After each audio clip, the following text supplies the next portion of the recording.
Probably don't need to tell you this, but it seems like AI is taking a lot. It's just the craze these days. I mean, people are flocking to it for answers to questions, for assistance, for multiple things, even for companionship. But sometimes what they get is not true. It may be unhelpful, even unhealthy. And there's a great article in the Washington Stand that highlights some of the alarming news headlines from AI, and I want to encourage you to check that out. Go to the Washington Stand and pull up that article. But there's a lot of things that are happening, and this is one of those things that's making headlines, particularly here recently. CNN news correspondent, the interview that we showed a clip of just a little while ago, and a reanimated AI-generated interview of someone who's not even alive any longer. It's really, really disturbing.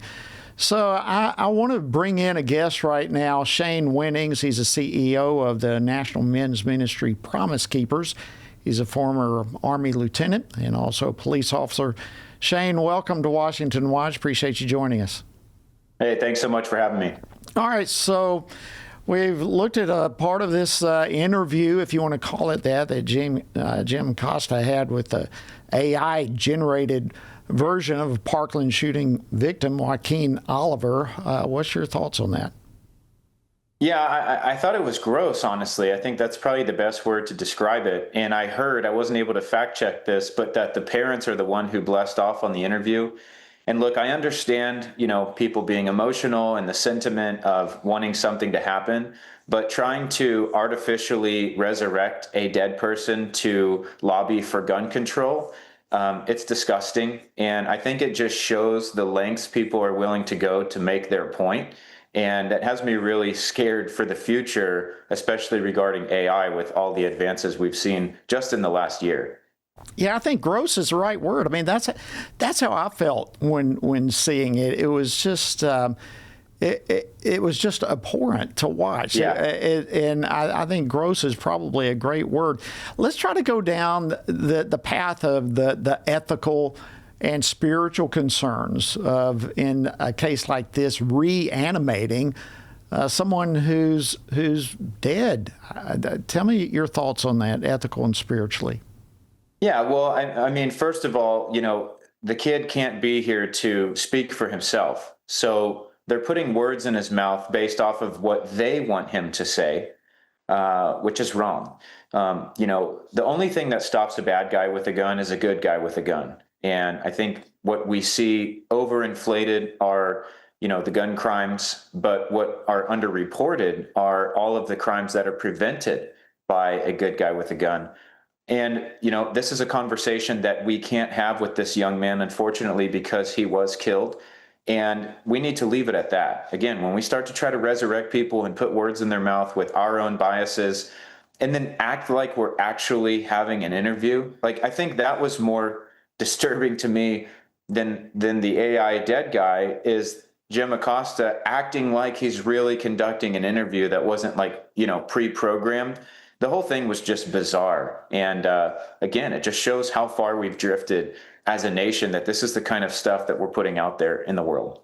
Yeah, and it did get a lot of pushback, and rightfully so. It deserves a pushback. This is, Yep. I can't help but think that the vast majority of people would feel toward this the same way you and I feel, where it's just, even if they agree with what was said about gun control, even if they agree, just the way this was done is just disturbing in every way.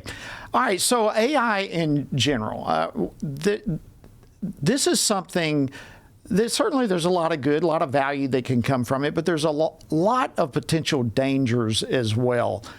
Tell me your thoughts on how AI-generated content potentially poses a threat to truth and overall to public trust as a whole. Yeah, well, when you look at the Jim Acosta incident, one, they openly told you that it was AI, which I'm grateful they at least did that. Two, it wasn't done very well. It didn't look realistic. there is some very realistic AI out there that it is pretty difficult to tell if it's real or not. And so when we talk about what are the dangers, I think 6 months to a year from now, we will see full-fledged interviews or monologues that you would not be able to tell without, the gift of discernment from God, if this is real or not. And I think that's where it's heading. I think there's people who are excited about that because they've got agendas they want to push and they don't want people to know if it's real or not. But the whole deep fake movement and all of that, I fear for the next generation. I miss just riding around on bikes and having a little notepad of phone numbers or phone numbers memorized. Now, you don't need to do any of that. You don't need to learn anything. You can just search it on AI. It's really, really scary. And I think that we're undergoing a large human experiment that we won't know the long-term effects until we're already living it out. And it's going to determine who is directing the flow of information from AI that ultimately, this is one of those things that it scares me where this is going in the long run. And this is an issue certainly that Christians need to be very much aware of as this goes forward. I've already seen ministers and pastors on social media, using it to share messages, and it's pretty easy right now to pick up what's AI generated content. And I'm like, dude, a man of God should not be doing something like that. Shane Winning, CEO of the great national men's ministry Promise Keepers, thank you for joining us. Hey, thanks so much.